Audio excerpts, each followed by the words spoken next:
All Was right. I thought it was the Yeti, but okay. Sam Squanch. Looking good, gentlemen. Looking good. Mark, good to see you. Yeah. So So we'll give Lori's up everybody. today. Lori is busy. She is at the retrofit conference in Montreal. Yeah, So Canada, Retro yeah, for Canada. Number 2, I believe, which is pretty exciting. yeah. So just a little spoiler. Next month, if you're already tuning in here, Lori will be telling us a little bit about some of the things she saw, learned, etc. at the retrofit conference. If you know, you know. If you know, you know. Well, what else is new and exciting, Mark? We're just Uh, waiting for a few other just friends to join us. just before you guys continue, if you're not speaking, if you can put your mute button on your microphone, that would be awesome. Thank you. Okay. We'll wait a few minutes for a few more friends to join us. We'll give us another, we'll go at 8:05. We're going to kick off. But what is new and exciting from abroad, Mark? I've heard there's some great train tracks heading east and west. So um I am very excited about that. I have a ceremony that I gear up for. So I make banana bread in the morning. I do laundry in the afternoon and I make pizza in the evening. So before I hop on a train, I've got all my food ready.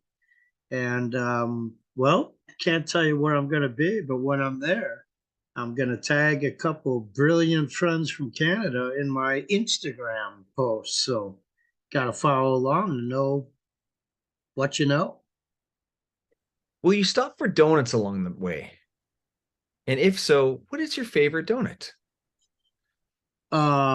So my favorite is homemade donuts.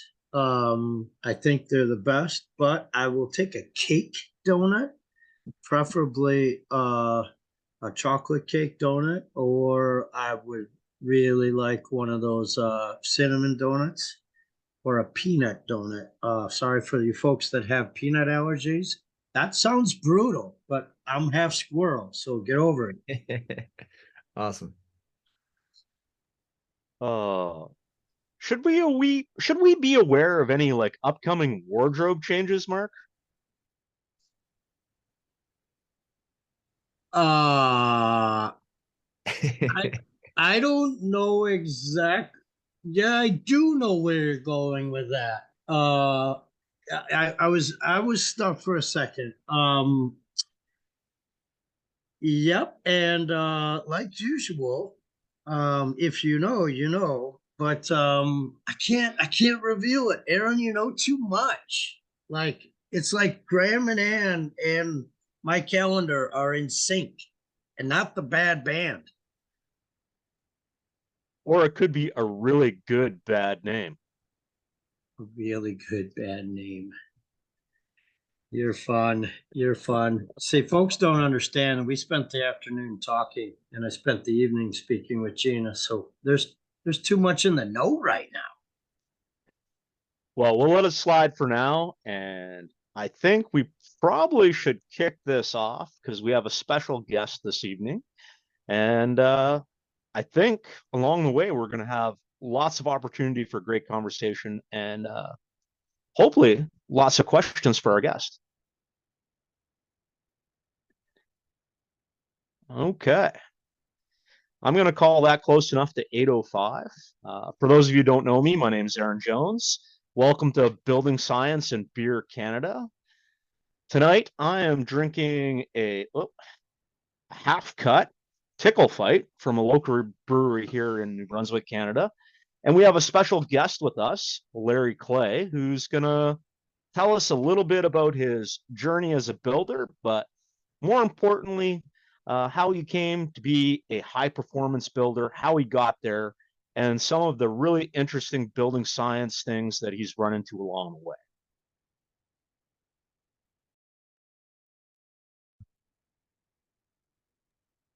Handing it over to you, Sean. All right. Well, good evening, good morning, or wherever you are on the planet. Cheers to you. And I am drinking something that's a little closer to home for this guest that grew up very close to this brewery. He may have seen a few Sasquatches in his day, but I'm drinking a good old kokanee brewed locally here in BC. Larry may have seen the facility himself many a time, but I'm going to his roots. I am part of the Clay team, really excited to be part of building high performance and working on making sure that all of our clients get a comfortable, healthy, and energy efficient home. Also involved with the Passives Accelerator, Offsite Dirt, and this amazing event with all these amazing people here on BS&BEER Canada A. And glad you're all here. And I'm going to turn it over to Connor. So we're going across the country tonight. Thanks, Sean. My name is Connor Malloy. I'm a builder and educator based in Toronto. I teach full-time at George Brown College. It's a skilled trade school where we teach carpentry students how to build well, run businesses, and really understand building science as it applies to foundational building skills.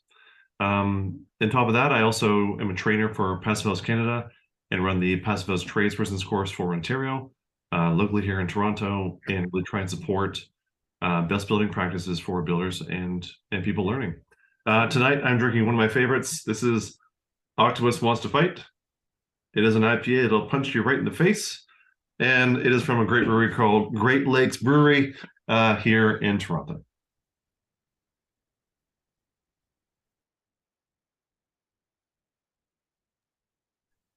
Well, I think we should let Larry introduce himself and, start just with a brief introduction. Tell us a little bit about yourself, and then we'll probably hit you with a couple of questions to set you down the path of building science. Sounds good. Looking forward to it. First, I should tell you what I'm drinking. That's nothing like you alcoholics. I have, at my age, I got to look after myself. I have carrot juice and a bunch of green stuff in there. It's very healthy. I love it. It's tasty. It keeps me going. Almost 60. So I'm married with 6 kids. Wonderful wife, 6 kids. Love them. Between 1931, I was a teacher for 17 years. I love that. And I got into building probably about 2003, started the company. So 20 years later, here I am. So would you want me to jump right into high performance right away? What do you like to know?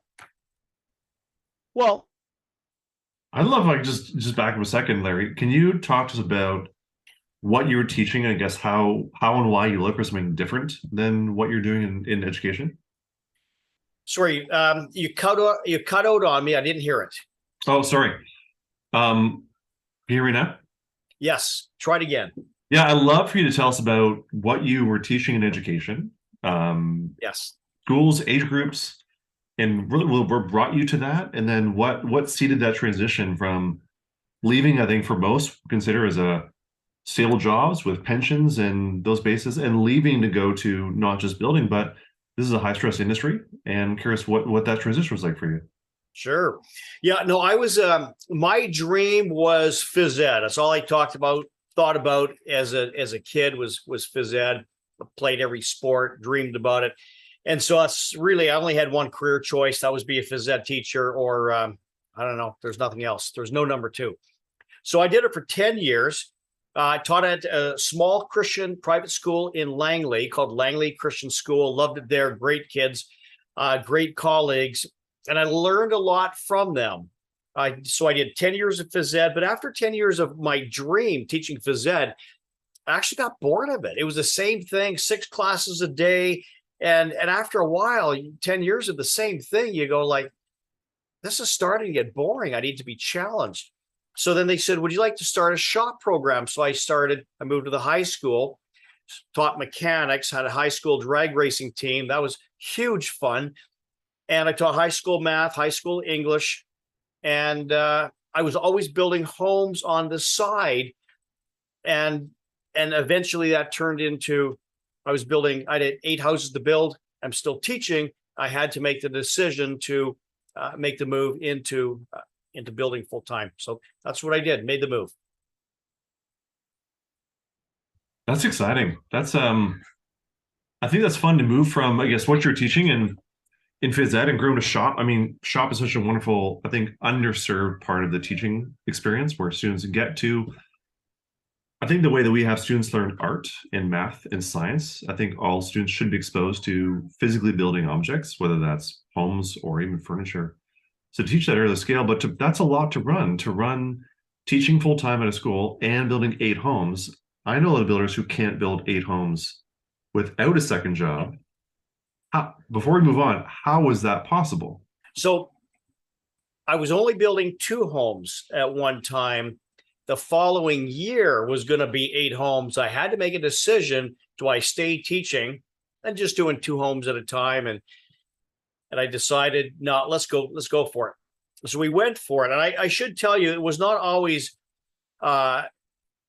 mountaintop experiences. We had some valleys, and so we had some tough valleys.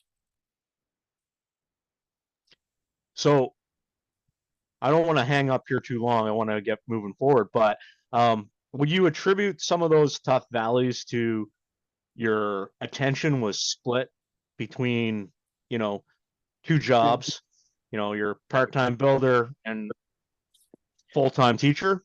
No, because the valleys happened when I was a full-time builder, and we were spec builders. We had 5 homes in a fairly exclusive area of Surrey. They weren't selling. Recession hit. We're facing bankruptcy. And that's really what kind of got me into the high performances as a builder.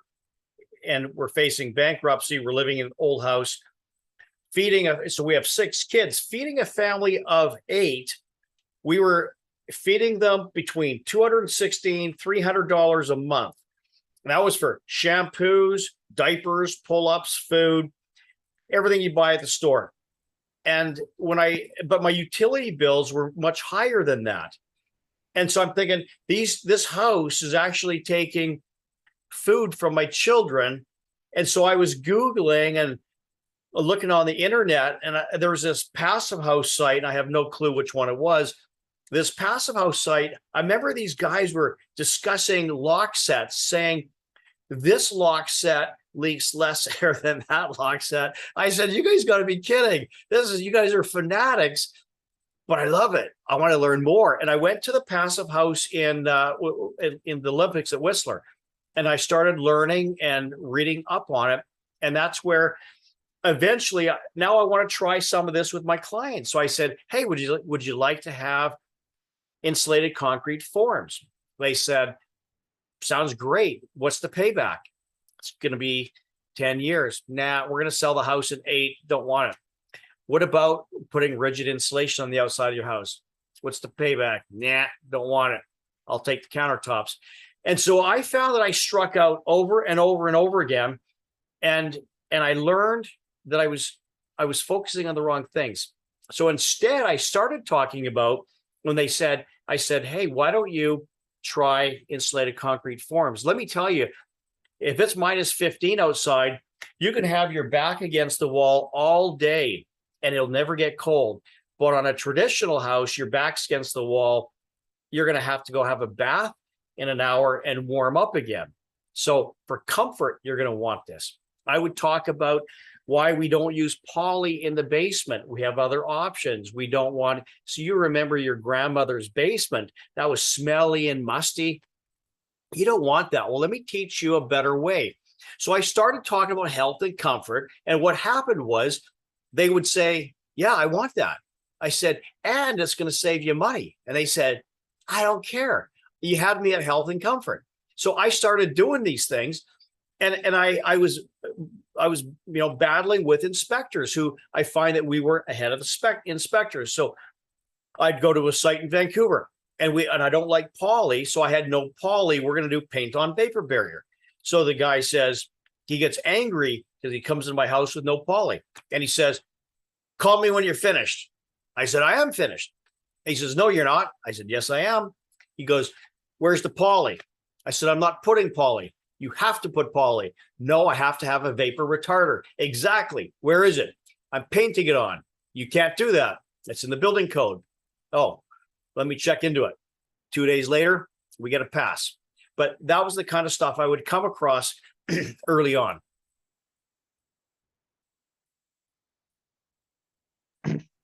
Well, it's definitely a great story. And I think anybody who's been just a little bit ahead of their curve has run into, maybe not quite that bad, but has run into some similar issues along the way.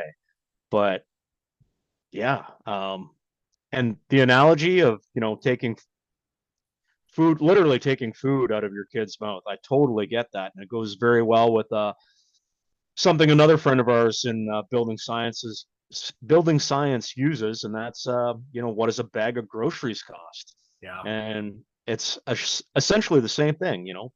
How much does it cost for you to operate the house? Yes. So not only what does the house cost, but what is the annual cost of ownership? And that, Yes. you have to look at that as an overall system. We talk a lot about affordability. That's going to be your first time costs. It's going to be operating costs, maintenance, and replacement. 100%. And I agree with you. Durable, repeatable, affordable. You got to nail all of three of those, because, depending where you live, you can't always do a one-off. And that's something we have to remember, because, Canada is a rather large country with extremely different markets. And, Larry, you and I have had this conversation before. What will sell for you in Vancouver will not fly in Newfoundland. You know, You know, I have talked about this, but I build high-end homes, as Sean would know. The cheapest house we have might be 1.2, 1.3, just the house cost, not the land cost. And so before COVID, we had this step code was coming, and I took a house in Vancouver, and what was it going to cost to go to step 1, 2, 3, 4, and 5, and it was about 50,000 to go to step 5. So I'm talking to Greg Hussey in Newfoundland, who is a national treasurer for us on the national executive, and I said, hey, this is $50,000 more for a step 5 house. And he says, Larry, but there's absolutely no way that's going to fly here in Newfoundland. And I said, why not? He says, because I sell my house for $220,000 for house and lot. I went, holy cow! Like, how do you get out of bed as a builder and make money? I'm at a loss. So I was telling Eric Denowden, who was president a few years ago, he's in Ontario, the story. He says, well, Larry, same here. I sell my houses $290 house and lot. And I went, that's crazy. So I guess there must be places all across Canada that have, they're selling their homes under $300,000. So we have to be considering affordability. So that's what Sean and I are often just working on, is can we find an affordable way to get our air tightness numbers down? Can we find a way to reduce a heating system? What can we do to build a better enclosure for the same amount or less money? Well, maybe I can just pick up there, Larry. When you mentioned, and to pick up on what you just said around learning about passive homes, being excited about the concept, the first thing that kind of got you interested was learning about that like 1%, those couple of professionals discussing lock sets and air leakage rates. That was me too about 10 years ago, and learning, well, I'm not there. I'm looking for like what gets me to like 20% better. What was the first thing for you past the lock sets that you thought, okay, on my next job, I want to try this. This is the area I think, because for our listeners, when they're looking at going from, like, I'm based in Ontario, so from basic OBC, we're working on SP12, which was updated in 2017. But still, we're talking about pretty basic code principles. Yeah. What is the thing that you tried first to transition you into what we'd all call high performance? Yeah, I would say it was a number of things that we were excited about. Insulated concrete forms, you use quad lock. So that was one of the first things that got us excited. Air tightness was another one, but we were using at the time spray foam, but we're probably leaning away from that more. We're considering embodied carbon, maybe off gassing. So we're really looking at membranes and tapes to hit our air tightness numbers. So, I would say that was a couple of the areas that we focused on. And if you build tight, you have to have an HRV, fresh air machine, that's critical. Had you ever run a blower door test before learning about these principles? First one I did one quite a while ago with Richard Kadolski. We did an R2000 house, probably close, maybe 8 years ago. And I'll go off. I'm going to take a little tangent here. yeah, go for it. So we have our own blower door test, and so I was in Uganda with my wife and 2 kids, and we're serving at this orphanage, and we meet these families from all over the world, from England, Uganda, down to the States, all over the States. So there's a couple we get talking with, and I said, where do you guys live? And they said, we live in Washington. I said, oh, you're just south of us. I live in BC. Where in Washington you live? He goes, I live in Linden. I said, well, I'm in Aldergrove. I could walk to your house. So we meet him in Aldergrove. So we say goodbye. We didn't really talk about what we did for work. And so I'm at a Joe Stiebert conference in Seattle. And I get a tap on my shoulder. I turn around, and there's this guy I met in Uganda who lives in Linden. He's tapping me on the shoulder. And I finally said, what do you do for work? He says, I sell these red doors, these for Retrotech. I said, really? We want one. So we ended up just buying one the last year. Sean was able to hook up with Jay and get the Retrotech door. So we now, we say in our company that air tightness is our low-hanging fruit.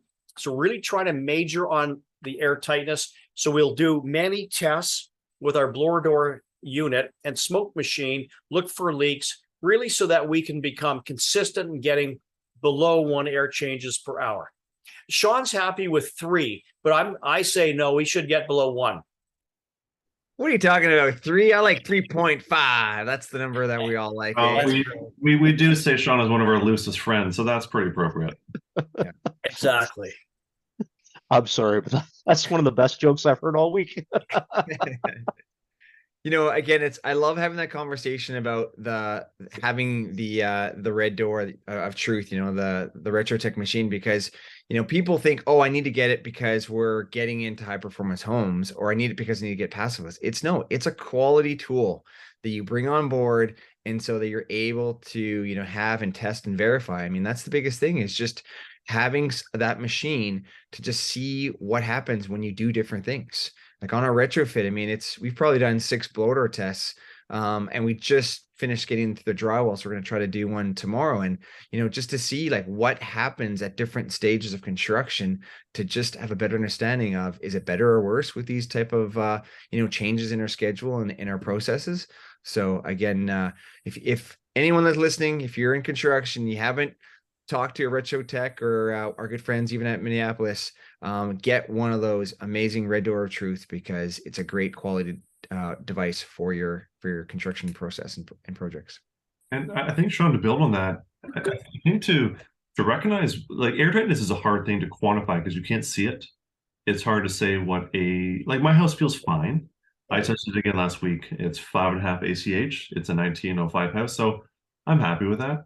But it's a hard thing to quantify, right? We can see, as you said, we can see countertops. I can see the upgrade to the visual window package. I can see better garage doors, but air tightness is a hard thing to sell initially.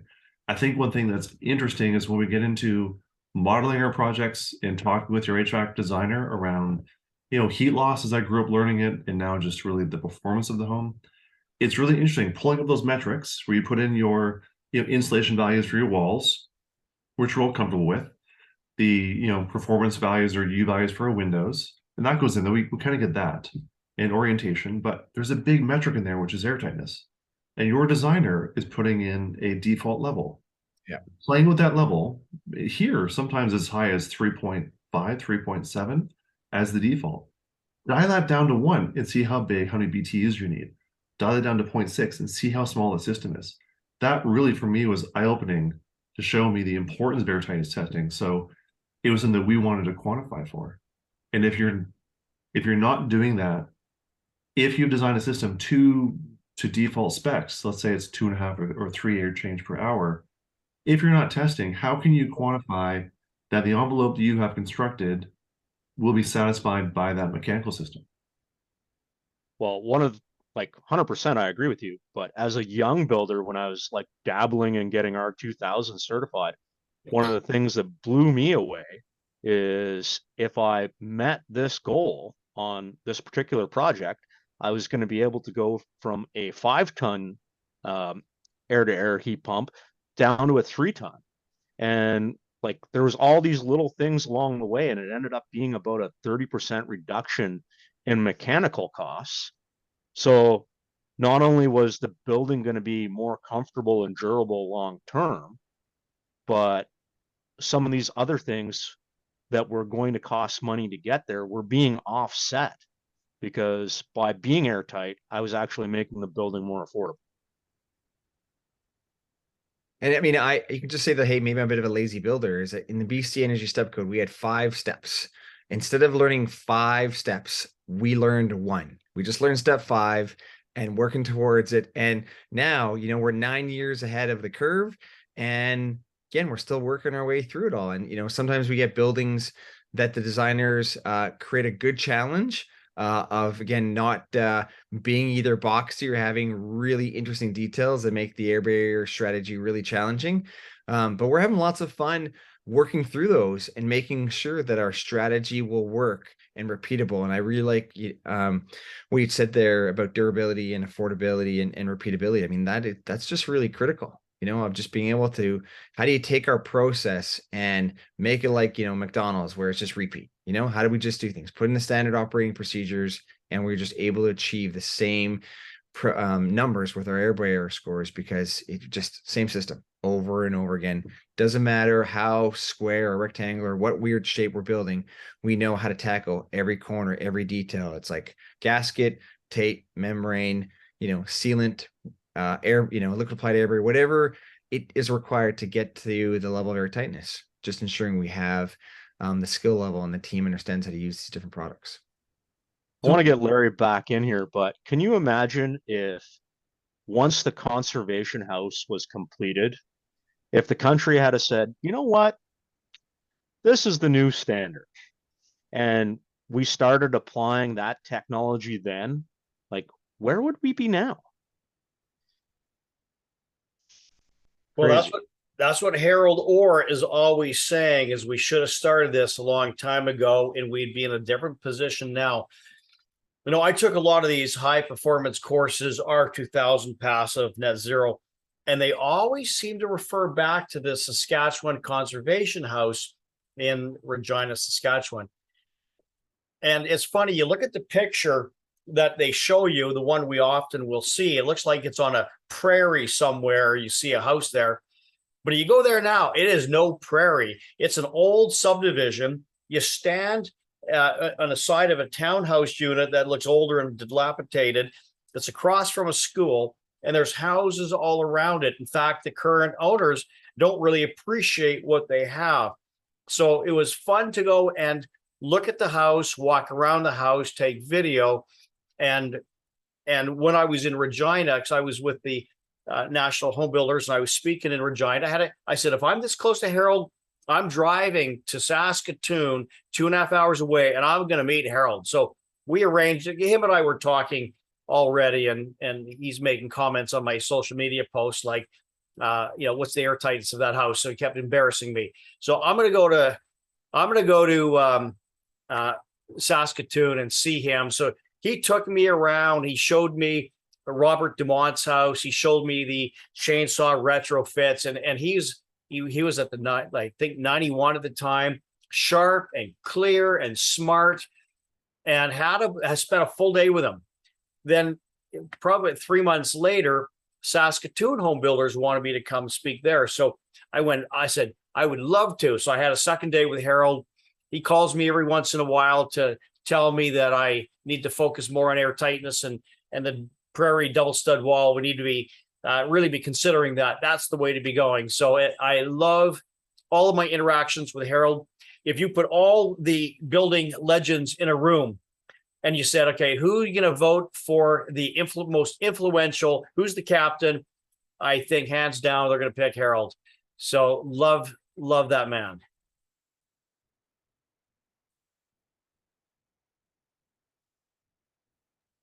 What, I, what I would you say? No, no, no. I'm going to hit you with a question here now. Yeah. Okay. So you obviously had several conversations with Harold. Yeah. You had to have. What was probably the most intriguing, or the thing that he said that made you have the most thought about how you were building, or how you could approach building differently? Well, I'm going to answer your questions. The one that made me go, wow, the most was this one. Is he takes us to an old house and he says, the first thing I do when I do a chainsaw retrofit is I wrap the house in poly.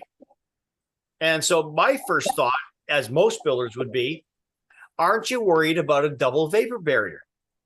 And so I asked him, aren't you worried about a double vapor barrier? And he says, no.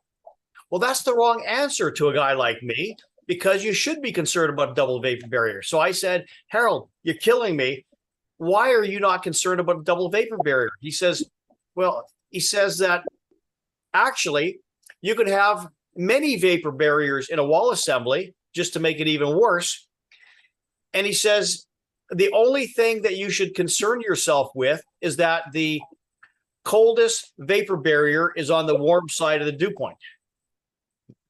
And I went, wow, that makes sense. That's amazing. So that was the biggest wow moment I had with Harold. But he talked about the Saskatchewan Conservation House, and he talked about the first HRV that went into that. And one of the guys on that was a man named Dick Van E. Of course, that's how we come up with the Van E HRV. He talks about when they first wanted to do air testing, they didn't start with a blower door test. They injected helium into the house, and they would take concentration samples of the helium, and the faster the helium left the house, they would do a mathematical calculation, and they could see how airtight the house was. But the cost for the helium was about $20,000 in their day, in today's dollars, $20,000 a house. So that's a big investment into making sure your house is airtight. So they come up with another gas. It's some long name that I would never remember. It was cheaper, but they realized actually it doesn't matter if they had success with this. They were never going to have success determining air tightness. So they decided to go to Princess Auto. They bought a fabric, they bought a fan, and he had some kind of gauge from the aircraft industry. And they were able to, from that, figure out how to look for leaks in the house and how tight is the house. And that was the kind of the start of Harold Orr inventing the blower door test, and his emphasis on his maybe a little bit OCD, I'm going to say, on air tightness. And so when I post a picture of a pretty house, what's the blower door rating, Larry? I said, Harold, I don't even have the windows in yet. I can't tell you what the air tightness rating is yet. So he's a wonderful reminder always that I have to be focusing on air tightness. Another thing that was interesting is the house cost. I think the numbers are going to be a little bit rough, but the house cost about $60,000 to build back then. And the solar, not solar panels, solar collectors they had on the house, I believe, were $65,000. The solar collectors were more money than the house to build. And year one was they had to spend $15,000 in maintenance on the solar collectors. Maybe it's 10,000. Year two was 5,000. And so they shut down the solar collectors. It was too expensive. So I asked them, what would it have just cost you in gas to heat the house? He said, that house, if I didn't do any a normal house that size, we would have spent, I believe it was $250 for the entire year to heat the house. So they scrap solar collectors. So that's something, trial and error. Somebody has to try it. They tried it. that was not a direction that, we find ourselves going today. Somebody has to be the first, right? And they did a lot of great, wonderful things there. That was just a little piece that didn't work out. Yes. And that's understandable because along the way, I'm sure you've tried a few things that didn't work out quite as planned and either had to go back and fix it or tear it out and change it. And that's part of our process as builders. I have more of those than I have of the positive. That turned out well. So Larry, to jump forward to now, when for those that are not familiar with your firm, can you walk us through, is Clay Construction, are you a design build firm? Are you a building firm only? Are you partner with independent designers? Just trying to learn, we're all understanding your, passion and love and dedication to airtightness.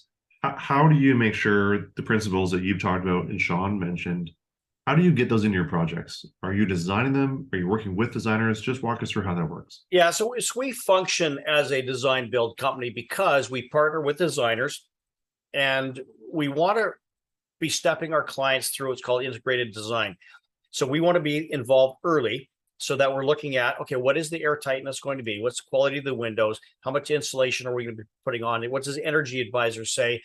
Where's the structural engineering? Do my clients want drops? Where are we putting the beams? So we're going to be involved in the integrated design, and married into all of this is going to be budget. So we don't want to design something that our clients can't afford. So we want to be involved early. Pre-construction is a big part of what we do, so that I'd rather make the mistakes on paper, figure it out on paper, go to permits with everything figured out so we hit the ground running.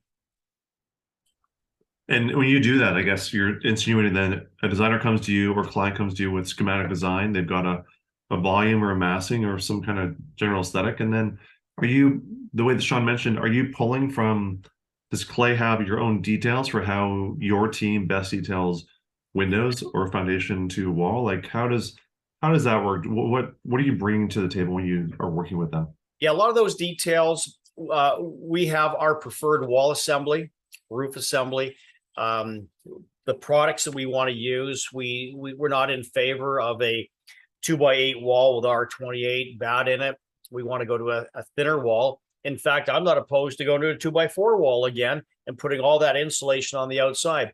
We want to have a wall assembly that has drawing capacity both directions. So we're very careful about the products that we use. We love using Proclimas, Intello Plus, and Mentho 1000. We love using the Vanitape. So, and a lot of this really comes from Sean, who's a bit of an expert on the product choices, and I let him dictate some of this and some of the details. The air tightness, we let Sean poke his grimy little hands into that area. Grimy, loose, and lazy is how we describe you, Sean, tonight. I love these keywords. I hopefully you guys will remember this the next time we get to hang out. Hey, just he is also a tape ninja. He is a tape ninja. Yeah. We'll give you that one, buddy. Is the Google actually now has the address of the Saskatchewan house, and I just been sitting here staring at it in behind the screen here, and can't believe like I don't have to travel now to Regina. There it is, and you're right. Like the side of the house is a parking lot to a very interesting multifamily unit, and again the front of the house is covered in trees, so you would never even notice this house unless you had the address. It's just remarkable of In fact, when I was dropped off there, I had to walk around it. Is this really the house? It's really hard to tell just by walking up to it. Yeah. And again, it's one of those landmarks, if you're a real building science nerd, that you would know about this house. And again, those little things that all of a sudden, information goes either to Ottawa or to Germany, and years later, we're now looking back on it saying, wow, there's a lot of learning opportunity that came out of that shape. And again, we're very grateful for Mr. Orr and the rest of the team there to just have some fun trying to figure out how to, build a better building. It's pretty great. And Sean, you had an opportunity to talk to Harold Orr.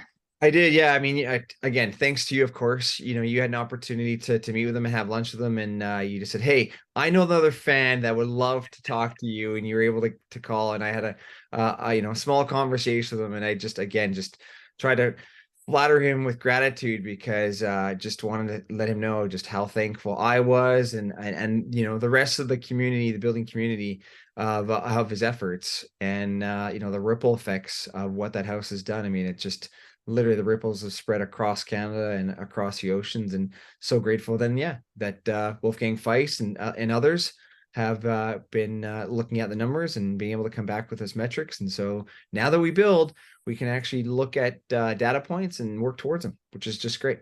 So just to throw this out there, Larry, you mentioned in the beginning, some of your struggles that you had with inspectors trying to, pull off things like not using vapor barrier. Imagine the things that people were saying to Harold when he was trying to build the conservation house. That would have been, there must have been some interesting conversations there. Well, he told me that code, I believe, was R7 back in when he was 77, when he was building the Saskatchewan Conservation House. He wanted to go to R44. So you can just imagine R7 to R44 nominal. It's crazy. I mean, that's what's great too, is that one R value that he chose. I mean, when we look at building and building, with like simple metrics are in Canada, again, because of our cold climate and where we're at, we typically do, R 20 below slab, R 40 walls, R 10 windows, R 60 80, roof. I mean, that's easy numbers to start with. Well, again, 50 years ago, R 44 was the target. And again, these things stick around, and it's just great to have these numbers to start with. And now again, we put the assemblies and the data into a model, and the model comes back and says, oh, maybe in Vancouver you can get away with an R32, but in New Brunswick, where or maybe needs to be an R36, or if you're way up in Great White North, you might have to hit an R60 wall assembly depending on what you're up to. So it's great that we have energy models now to help us guide us. So I'm just going back to that. That puts that in perspective. 77 R7. Yeah.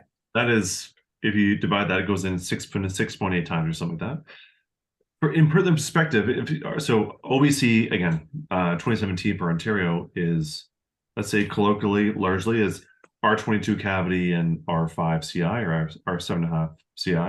Yeah. If you use that same multiplier from that 7 to 44, that'd be like telling someone tomorrow, I want you to build an R50 stud cavity insulation and R50 CI.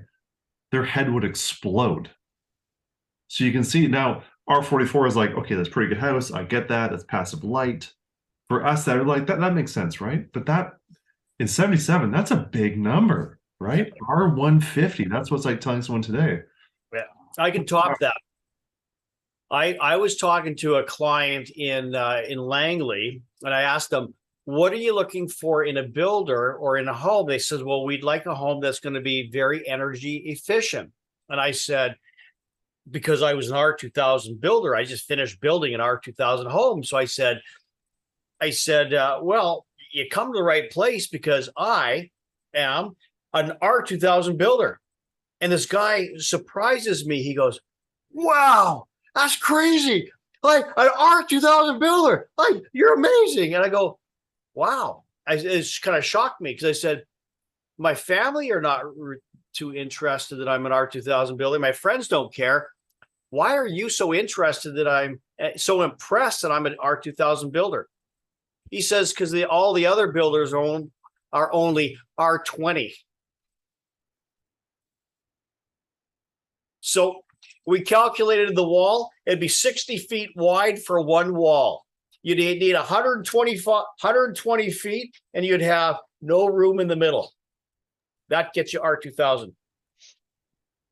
I just want to flash that window tunnel, because it would be a tunnel, right? Absolutely. Even if you put it in the middle of the wall, it would be a tunnel. Yeah, and true story, by the way. I said, that is so cute. I'm going to tell that story again.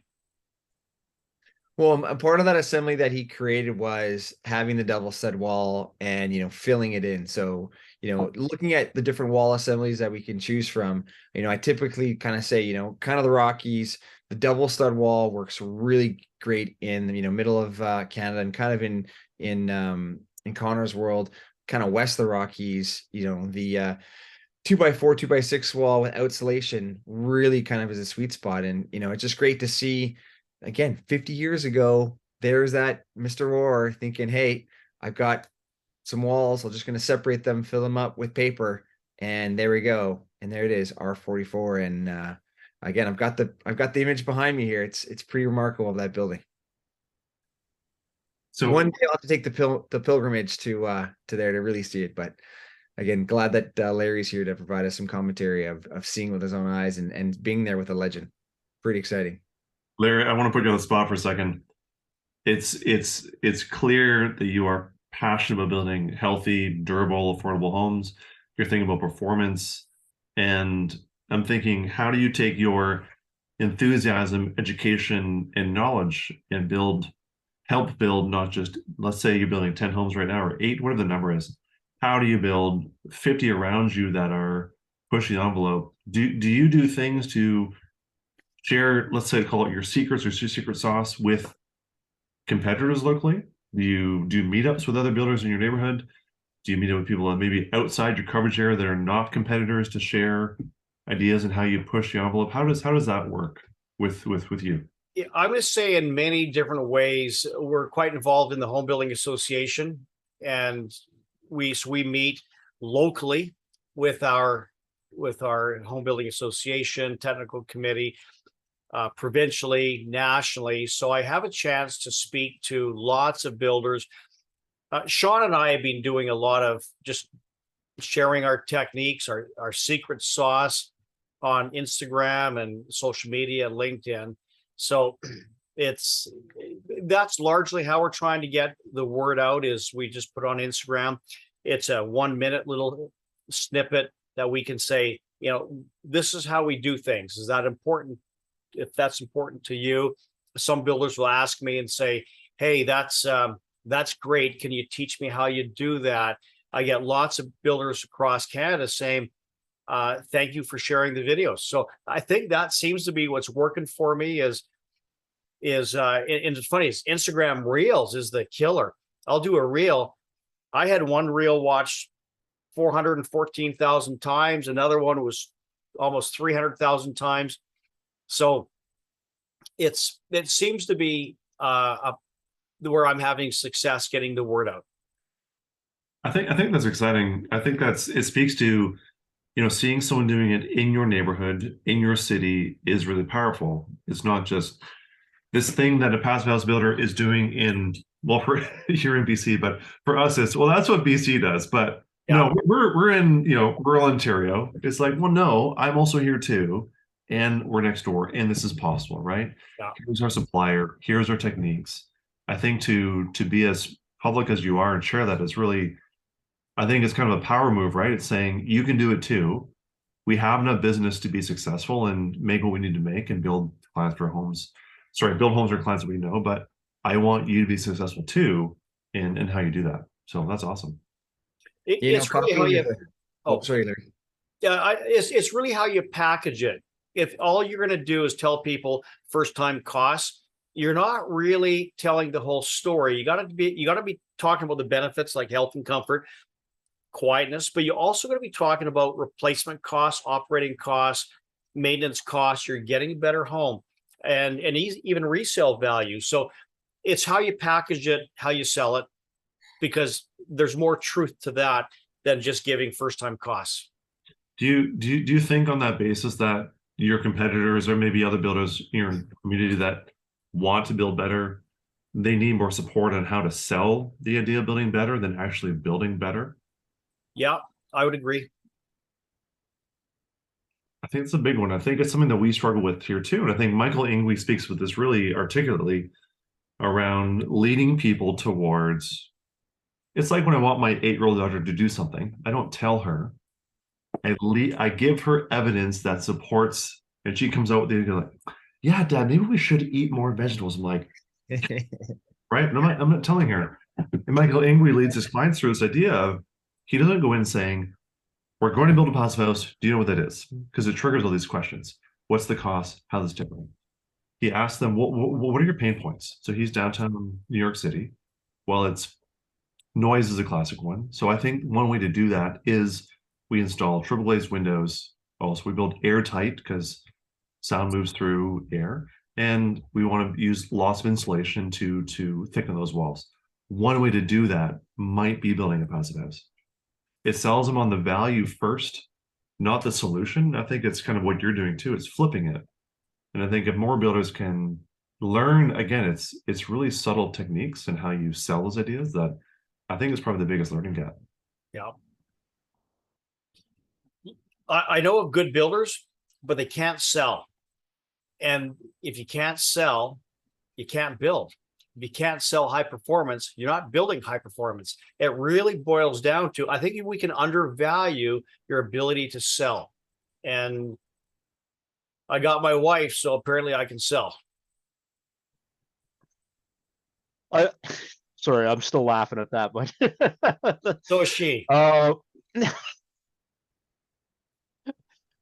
But I think it's important that builders have honest conversations with themselves, and hire the people to do the things that you're not good at or you don't want to do. In my case, Big Dog Construction is a team, and it took a long time to get there, and there was a lot of bumps on the road, but I don't look after the business or the office side of things. I look after the site. And Gina runs the other side of things because I understand it. I know about it, but it's not my favorite thing to do. It's not what I'm passionate about. So stick to what you're passionate about. And if you don't have the ability to sell, or it's not what you're passionate about, maybe educate somebody and hire a salesperson. Yeah, agreed. Yeah, and just to follow up on again Larry's work with teaching the community, copying is a form of flattery, and I love it when we hear that people have seen the videos that Larry's posted and are now doing it. And you know what? Like I said before, Step Code 5 is still 9 years away. The faster we get there, the better the buildings, because anything built not up to Step 5 is going to have to get retrofitted at some point in the next 20, 30 years. So the more that we're doing it and faster just means we're not going to have to go back and fix it in the years to come. And again, everything built that's not built to passive is going to need to be retrofitted. And bit of segue to Lori, who will be next month talking about Retrofit Canada's event and how the retrofit market is growing. And we're wrapping up our the drywall phase of our first retrofit. And it's great that we're able to do a lot of these first and be able to then showcase it to the community so that people can take it on and be like, oh, hey, they did a retrofit, or hey, they did a high performance house. Why can't we? And I think our community is, maybe a bit more competitive that way. And the fact that if competitors see it, ideally they'll turn to collaborators. And so, yeah, Larry, being involved in the Canadian Home Builders Association across Canada, has had some really great discussions that have been able to come back to our team and highlight some of the the excellent resources and examples across the way, as well as doing it in house. It's been fun. You got a wonderful builder in Ontario, Doug Terry Homes, and they're doing all net zero. So he'd be a great guy to talk to. Well, maybe we'll have him on the show at some point. Yeah, great guy. If I could raise my hand for a second, as maybe those who don't know, and I'll put myself in that group. Can you help explain to us, Ontarians, what does Step 5 mean, and how can we compare that to a metric we're used to? Like, can you just walk us through what the BC Step Code is? I know, but let's say I want to learn more. But what does Step Code 5 mean? Sean, did you want to take that or me?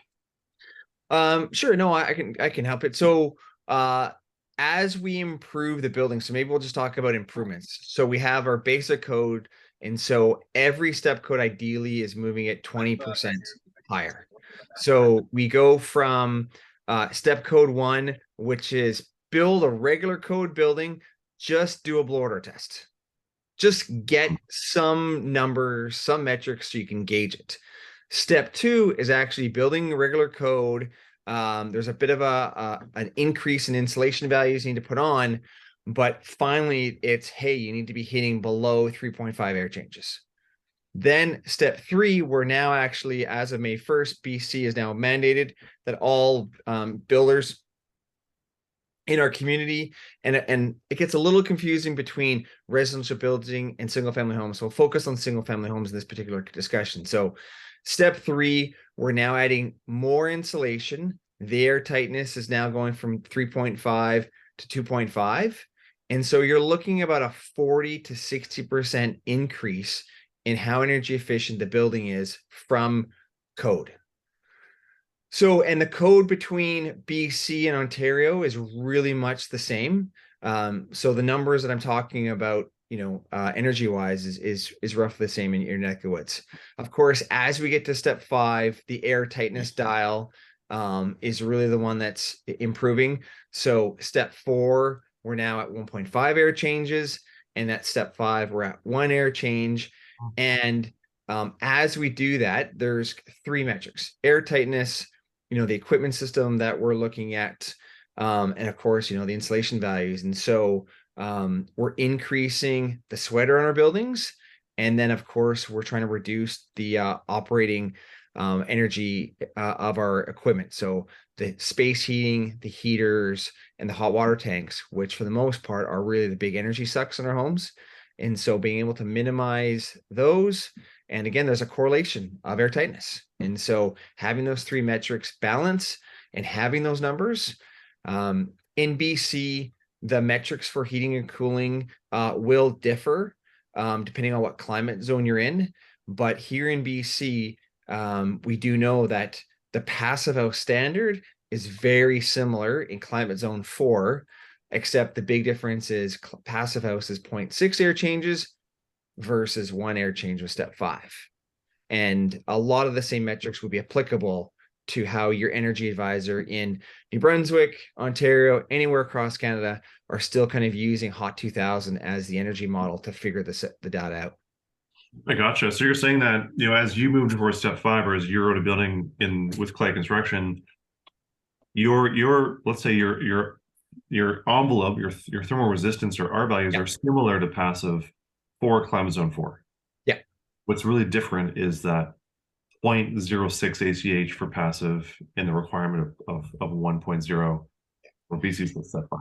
Yeah, and so when you look at the cost of it, so originally when the city of Vancouver looked at this, it was as you moved up the step code, it would cost you 2% more. So really by step code 5, it would actually cost you 10% more. And of course, people are like, hey, this is not affordable. This doesn't matter. And what we kind of looked at was, and good friend Gord Cook talks about the dumb tax. And this is like the educational cost to change the industry to be able to figure out, well, now we've seen throughout North America that builders that have done a few passive house buildings are kind of hovering around a 2% increase, which really means that the construction cost is 2% more, but the energy reduction is 2% less. So I give you the key, the next mortgage payment you make, you're actually paying less money outside the door because of those 2 changes. And so, builders are saying, hey, it does cost more.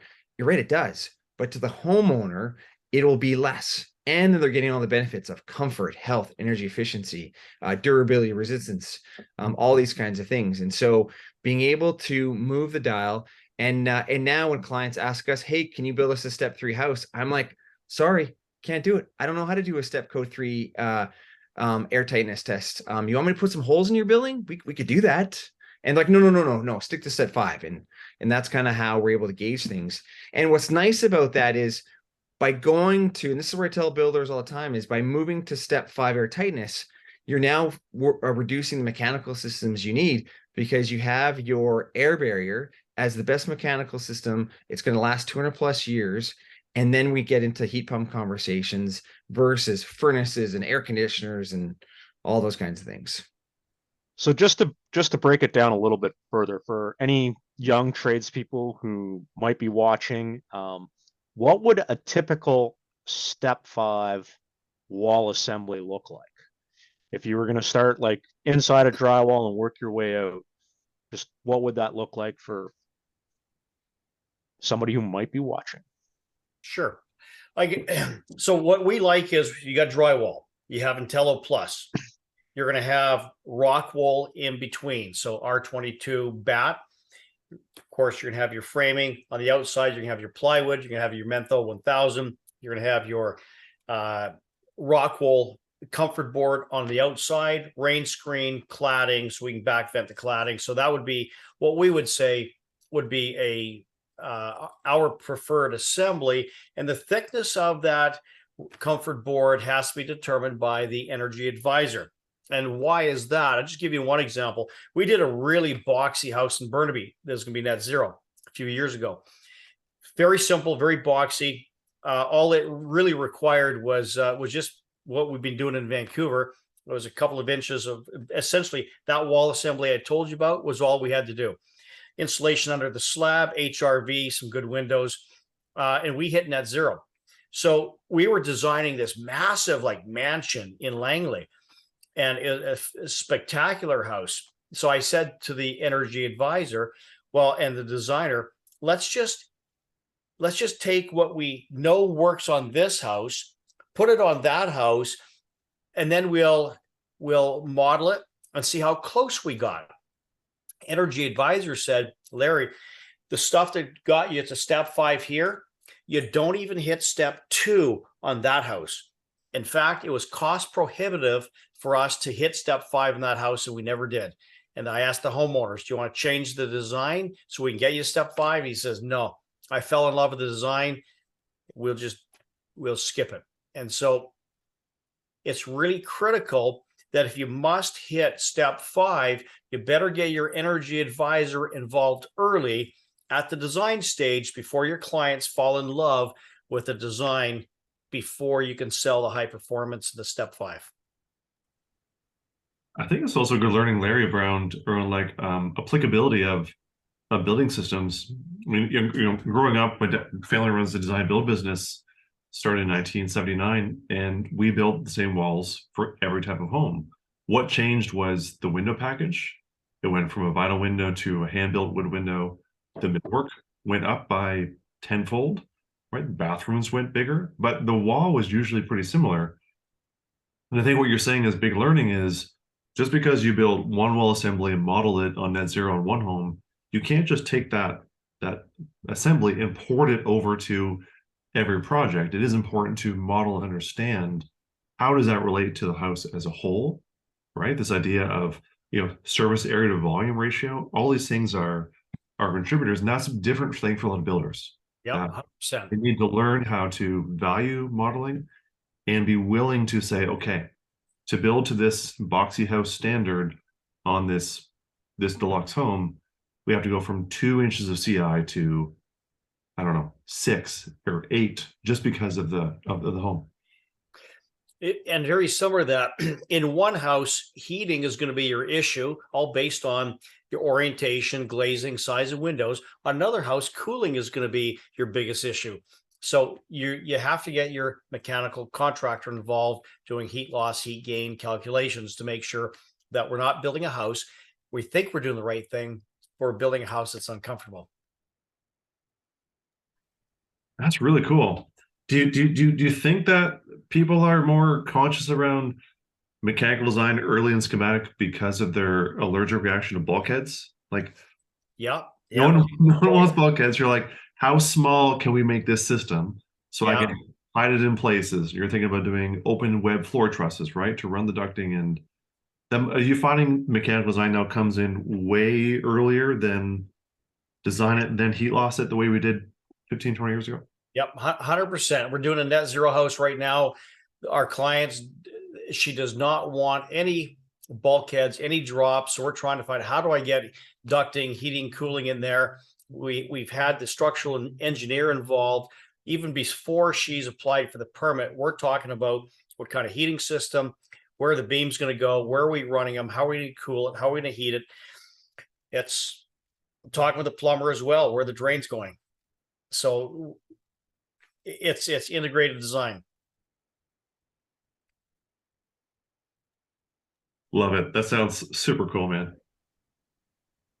Well, and again, a bit of a segue. Again, we're here talking about BS, and of course, it's the building science, and it's really interesting to have those conversations with the clients and making sure. And I mean, we have a current build right now where the architect loves his function, and I keep saying, "How are we getting water off this building?" He's like, "Oh, that's your job." I'm like, "Well, don't you want this building to last longer?" And they're like, "Oh, well, it's going to last." I'm like, "But how do you guarantee that what you've designed? How am I getting water off this building?" And like, "Well, you'll figure it." I'm like, "Yeah, but it's going to affect your design. And I want this to be a 200 plus building. And so where is the water going to go?" And so we're having some interesting conversations. But again, earlier in the opportunity, talking with the client again before it gets to the city, we can really make a lot of smart choices before we get a set of plans that's already got a BP stamp on it. And we're like, well, that's going to look good on paper, but how will this be done is a whole nother conversation. And we got to pay attention to flashing. That was for you, Aaron. I appreciate that, Larry. What do you say, gentlemen? Should we invite some of our other guests this evening to maybe hit Larry with a few questions? We all know that Harvey's got good questions. Hondo P. There we go. Welcome to Building Science and Beer Canada, Harvey. Gentlemen, thank you very much. You know what, Larry, you did such a great job and you hit on all the things that are important to me. I don't even have a question, Larry, other than I asked Sean and he wouldn't answer it. And I'm going to ask it a different way. If you were on the bench press and Sean was on the bar, would you be able to bench press Sean 10 times? What do you weigh, Sean? 195. I think you could do it. Yeah, I just a couple days ago, I always use 225 as a benchmark. So how many times can I do 225? And I do 4 sets of 225. So I did 10, 9, I think 8 reps of 225, but 1 rep max would be about 300. There you go, Harvey. Get over here. I'll start bench pressing you. Get over here. We need you. You know, and I'm 226, Larry. You're right on, man. I'm ready for you to lift me up. Oh, that'd be Thanks, fun. guys. It'd be great show. Really, really, really informative. And you're hitting on a lot of points, I think, that people who the hard part is, it was interesting what you said, Larry, about, comparing BC and talking about New Brunswick and Newfoundland. There was somebody, I can't remember her name, but she was on the Passive House Accelerator from Hamilton. She's based in Quebec, and she was saying the reticence they have in Quebec, the hard part of moving to high performance is the low cost of energy. And it's so funny because in Ontario, where I'm based, the energy costs are so expensive, and yet it's funny that BC has a lower energy cost, yet you guys are triumphing by moving the needle, and that's amazing. That really is amazing to me. So congratulations on that, guys. Well, it's not, I can't take any credit for that. It's largely a political move. So it's an honor to be able to build in BC and build the way we do. We've had the city of Vancouver also lead the way, and they've been doing that for many years. And because I've always built in Vancouver, I tend to be having the opportunity to build with high performance versus some of my colleagues in the Fraser Valley here. So I get more experience building high performance, and I love it. Thanks, guys. Appreciate it, Harvey. Good to see you. Absolutely. Larry, what are you looking forward to? I mean, now that the high performance standard is definitely in clay, we're doing it on every project. What are some of the things that you're looking forward to, as we switch from, the high performance being a standard? What are the things you're looking forward to bringing into future builds? Yeah, I'm going to say that our goal is always going to be client satisfaction. And so how do we achieve that? It's going to be better systems, on time, on budget, to a high degree of quality, building a home that's even better than our clients would have expected. We do that with our air tightness. And so always trying to have business systems and people and training so that we can consistently have thrilled clients. And it grieves me when they're not thrilled, but we're always trying to have thrilled clients. So that's probably my number one goal, even in ahead of making money. I have to really succeed at having thrilled clients. That's awesome. When you have that moment when you know that you've exceeded their expectations, like Yes. it's not a question. You just can see it in their eyes, on their face. You know you have delivered. That is an amazing moment as a builder.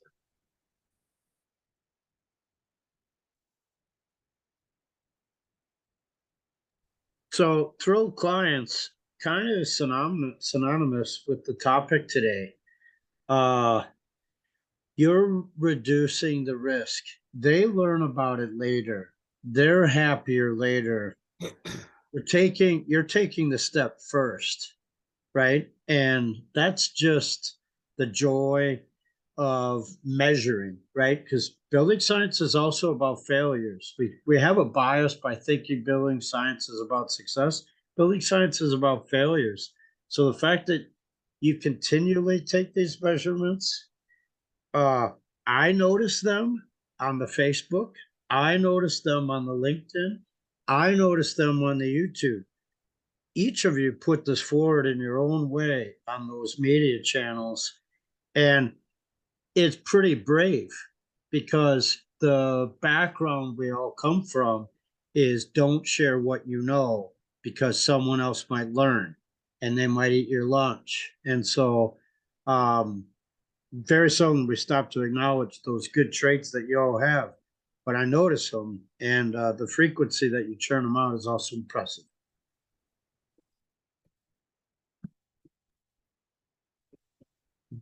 And Mark, and that's kind of why, the collaborative approach I think is better because, you're trying to create trust with people and have that open conversation. And the fact, like, we all want everybody to be building step 5, before 2032. We're going to all get there.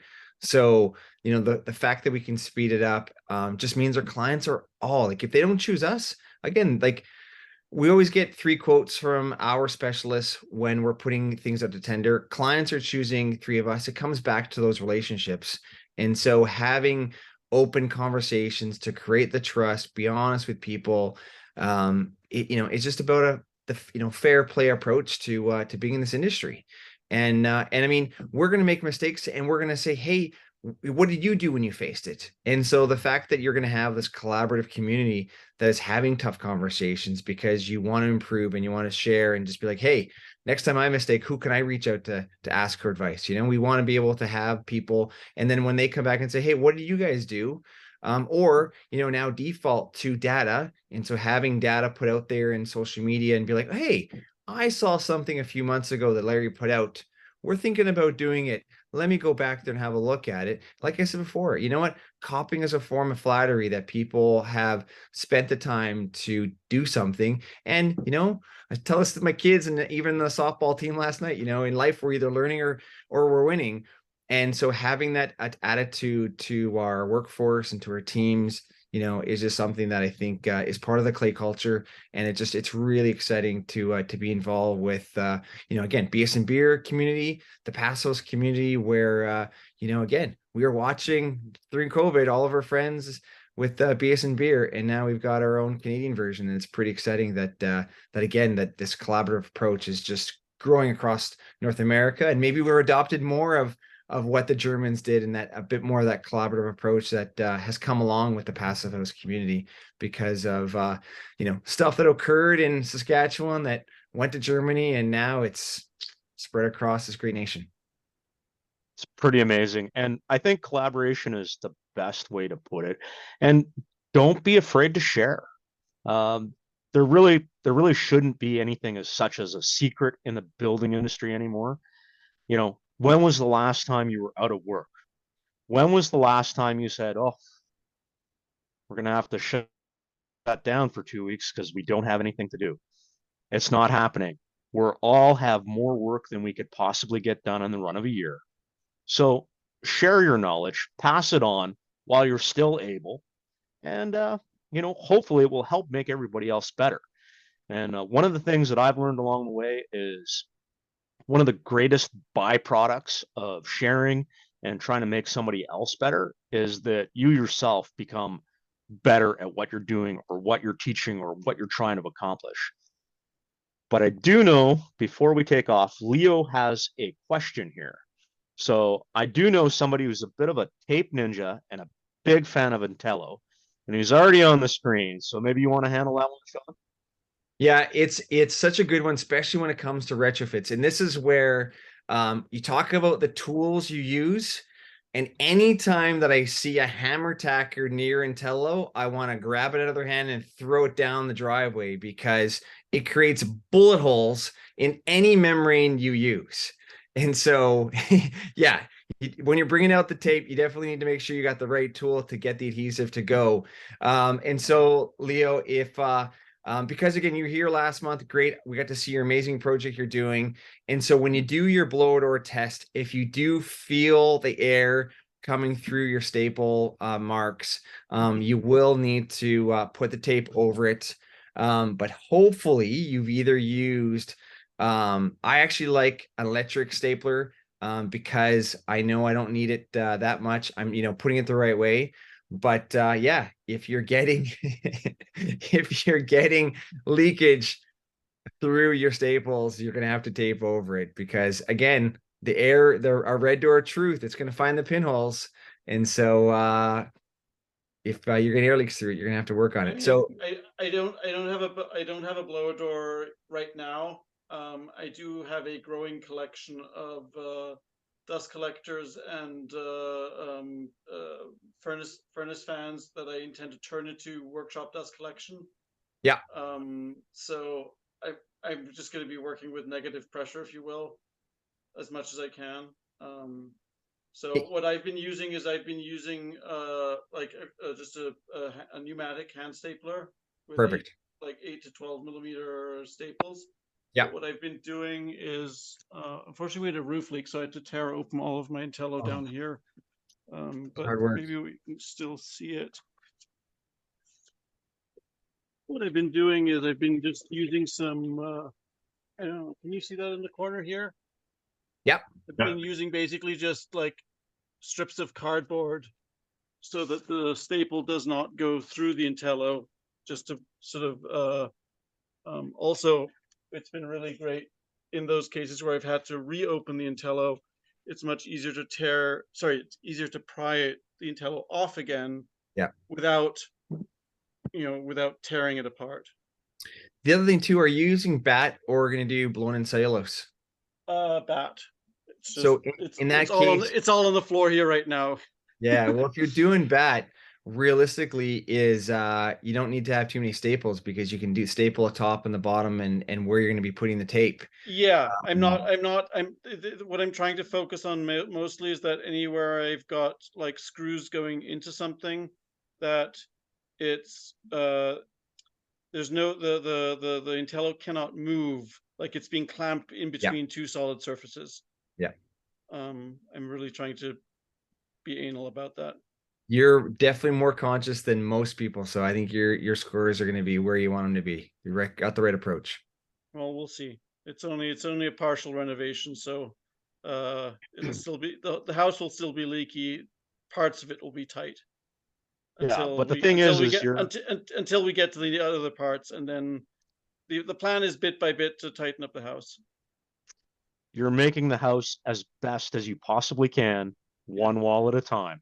And that's all anybody can do in the situation you're in. Yeah.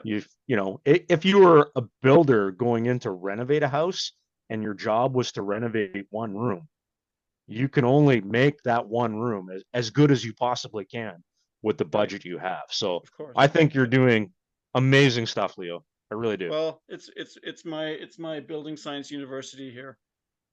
And you guys all started somewhere, man. You guys are my professors. We're all students. It's great, but we get to share, so it's pretty cool. And Leo, we're close to each other. I know someone with access to 8 blower door kits, so feel free to reach out to that person. Okay. Okay. All right. We can lend you one for a weekend. I did see one for $3,000 on Kijiji, but unfortunately I don't have that small change right now. Just hit This up George Brown tool set and see if you and send me a note. So we were fortunate the past few years to get large grants for capital improvement and tooling. We spent a lot of that on other types of tools, but largely that was on building science tools. But the reality is, in any business, and maybe Larry, you can speak to this. The schools bought a bunch of tools, but they sit in the shelves for weeks at a time. And as long as people don't break them, I'm happy lending them out. I might not get permission, but they should be used, because if that helps you build a slightly tighter envelope, that's really good news. You know, that's like Larry, for you and your team, you bought your own blower door fan.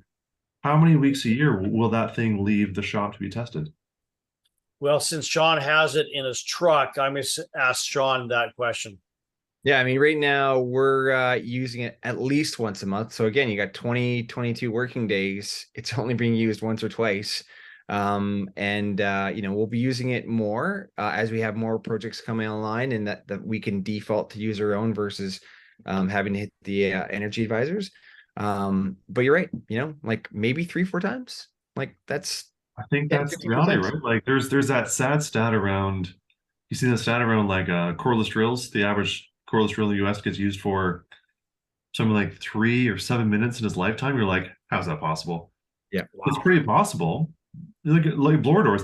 It's a crucial tool, but to be frank, ours sit in the shelves of the college for months at a time because the courses are not running that use that tool. So I think we can create an ecosystem where we can help share these tools until they're more commonplace, right? The way that you might have borrowed a rotating laser 10 years ago. Now most people own their own. But that was a $10,000 tool a little while ago that you had to borrow. So I think if we can create a place where we can share some tools like this with you, Leo, or others, the blower is a pretty resilient tool. I think it's a really good thing to do. So it's actually funny you bring this up, because I had a conversation with another gentleman here in New Brunswick recently, talking about a blower door library for builders. And I think it's amazing because we have a blower door. We just recently upgraded our anemometer, but it's going to sit for 300 days of the year, maybe more, easily. So maybe I should be getting that one off Kijiji and becoming the local library. Yeah, potentially. You think of the business case of renting it for, $25 for a turn, and quickly that thing will pay off pretty quick. I mean, again, and I mean, having conversations with Retrotech, they know that the market is growing for them tenfold. Like right now, they've got issues on capacity manufacturing these things, and they would appreciate if people would lease or rent or share just to help slow down the market growth, because they got to build more factories to keep up with this demand. And again, these are those kind of issues of where industry changes, that the market's got to keep up. And it would be unfortunate that we get to a point where people are struggling to find a blower door because their energy advisors are too busy or whatever the case is. So there's definitely a lot out there. And as I said before, it's great for builders to get one because they pay off quickly, especially in our case, in our volume. And it's such a nice tool to have, just to see, hey, let's do it at this stage. Did things improve? Do they get worse? Oh, what do we need to do? The biggest thing thermal about the imaging gun. Certainly. Thermal imaging gun. Everyone should have one of those. Hey, Sean. Oh, you have one? I do. Love That this I thing. do This own. is That I do own. Nice. You could do a lot with negative pressure in one of those. Yeah, that's kind of my plan. The only thing I'm a little late. I was hoping to still be minus whatever outside, because that makes your life a little easier. Just because when you're with a higher temperature difference. But, well, I would still hit Connor up and see if you can't come up with a plan to maybe have a red door of truth to just check that room out. So that was one I sort of got into this just that like a few weeks too late, and I'd already done the demo in this house, and I wish I had I did not have I don't have a before number. But anyway, I'll have an intermediate number now, and then we'll see how the house gets tighter and tighter over the years. Yeah, and again, with that smoke machine, you'll be able to, figure out the leaks and see, okay, did you get all the leaks in your part of the renovation, or did you leave some that you can tweak, and then you can start tackling the big ones? Because you might find, hey, some of the big ones just running around with a caulking gun around the windows, and that's a simple weekend fix. Yeah, no, I picked up for $10. I picked up like just a disco fog machine, just for that. You're not only ready for Halloween, but you're also ready for a blow door test. Exactly. I've heard of, who was it, Steve Basic or someone said, like, call your local fire department before you smoke up your house too much. Yes, that is the key. We always have to put in that side note, because some people don't realize that, and then all of a sudden the neighbors call and you're getting a friend from your local fire department and you're like, ooh, where did I forget that step? Yeah. Whoops. Do you also remember laser tag? Do you remember laser tag? Right? You fog the whole interior, get these special vests on, right? I think, Leo, you've got multiple businesses. As long as you get a blower door fan, you have your fogging machine, you can do tons of stuff. And I love your dust control, by the way, behind you. Yeah. What? Your dust control. You've got a dust wall. That, yes. Yeah. That's just, huge fan of. I've got 3 of those fast cap magnetic doors. That's dope, man. They've been an MVP in this renovation. And that's honestly a way that you can zone the changes. I think a lot of renovators struggle with, well, what's the point in testing? I didn't do the whole house. Well, I rerouted the ducting in the house here so that the entire construction site is constantly under negative pressure. Nice. So that like living room and kitchen are virtually dust free, because the air is always going in from the kitchen, in from the living room, because I've got only one the return duct is in the construction site. And you're filtering the return? Sorry? You're filtering the return? Yeah, it's just going to the air handler in the basement, but I'm just making sure that I blow out the filter every now and then and keep it clean. Good on you. That is more thoughtful than probably 90% of the builders out there. Like, Leo, you're killing it, man. You don't even know it. Yeah. Seriously, amazing job, man. These are all very thoughtful. All tips I pick up from you guys and Zach Detmore and Tomo, I guess, in Chicago. All of the various stars. It's there's 1 or 2 things I might have come up with myself, but all the rest are just grateful for all the help. Well, I know we got to wrap this up, but I'm just going to say for everybody's out there, and including you, Leo, is like, if we all keep building thoughtfully with intent, we're going to go a long ways. We're going to do our little part to make it a little bit better. Absolutely. Long live our buildings. I will not argue with that. Long live our buildings. Absolutely. Any last questions for Larry before we wrap this up? I think I'm good personally. I think, Sean, you asked that question, which is, Larry, what are you looking for next? And I think learning where you're going is exciting. I think the biggest thing that we can take from you, and almost as inspiration, is there has to be something nice about knowing that all of your competitors are leveling up to step 3. You're at step 5, but that gap that you're selling between is now 2 steps. And I find where we're struggling with in Ontario is we're still at step 1, or what's close to step 1. That gap is such a quagmire that for some builders it's a hard gap to close. So I think hearing from you around how you've strived to jump to step 5 is really inspirational, and that you're willing to share with your colleagues. So yeah, no questions. It was lovely to talk to you. So fun to learn about your business. So thank you. Thank you. It was a lot of fun. Well, I just want to say, Larry, I really appreciate you taking the time to come on the show with us and share a little bit about yourself and some of your experiences.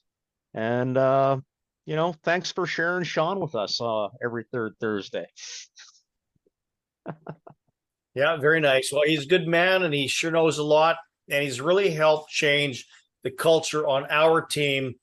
We are way more conscious of air tightness, the products we're using. So, and I've said this to Sean a number of times that he's helped change the culture on our team. I was thinking about a net zero build we were going to do a number of years ago compared to what I know now about net zero because of what Sean has shared, and completely different. I felt like when I look back then, I knew nothing. I was just a baby. So thank you, Sean. Well, again, thanks for the opportunity, Larry. Absolutely. It's we got lots of great things going on. It's really exciting with what our team's up to. Yeah. Next time I'm out Vancouver way, we'll plan it out a little better. And yeah. anyways, sometimes things happen on short notice. That's just the way things go. Next time you have to fly in Abbotsford, Larry can pick you up. I'll pick you up. Well, if you're going to Abbotsford, you might as well just come right to Kelowna and grab me. I know. Halfway there. Oh, we'll make it work. Anyways, have a great evening, gentlemen. And for everybody out there that's watching, thank you very much for joining us. Next month, Lori Rand will be telling us about her interesting experience she's having in Montreal right now. Beautiful. Thanks, everybody. Thanks, guys.